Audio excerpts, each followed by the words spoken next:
Добре дошли на всички близнаци на моя YouTube канал. Тези, които сте зодия близнаци, тези, които сте асцендент близнаци и разбира се, ако имате и луна в близнаци. Това е вашата прогноза за месец февруари. Един изключително динамичен месец, наситен с много събития. Като това не са обичайните ингреси, а именно преминаването на бързите планети Слънцето, Венера, Меркурий в друг знак, а именно от Водолей в Риби. А това ще бъде един месец, в който ще имаме Уран, който ще тръгне директен. Ще имаме преминаването на Сатурн, господаря на кармата, в знака на Овен за следващите 2 години и половина.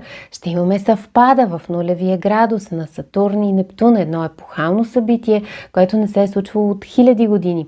Ще имаме слънчево затъмнение, кармично затъмнение в знака на Лъва. Ще имаме ретрограден Меркурий, разбира се, ретрограден Меркурий от 26 февруари до 20 март и разбира се, ще посрещнем и китайската нова година. Виждате за какъв буквално турбулентен месец става въпрос.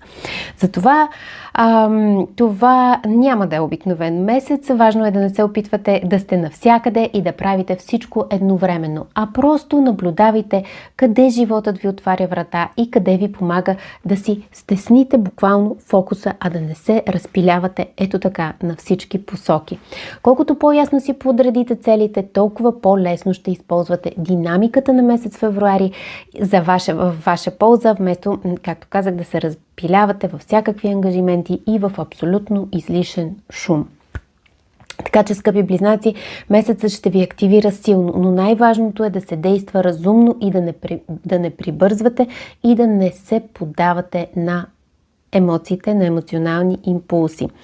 Във вас ще има желание за движение, за срещи. То по принцип си е заложено във вас, за нови възможности, но ако не внимавате, може да се почувствате пренатоварени и също така загубени в цялата тази динамика, която се очертава през месец февруари.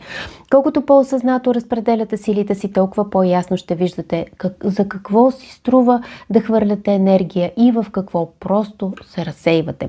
Пълнолунието, което ще имаме пълнолуние още в началото на месеца, и именно то ще се случи в знака на Лъва на 2 февруари в 13 градус на знака на Лъва, така че ако имате лични планети или важни точки там във вашата лична натална карта, да, то ще бъде от много важно значение.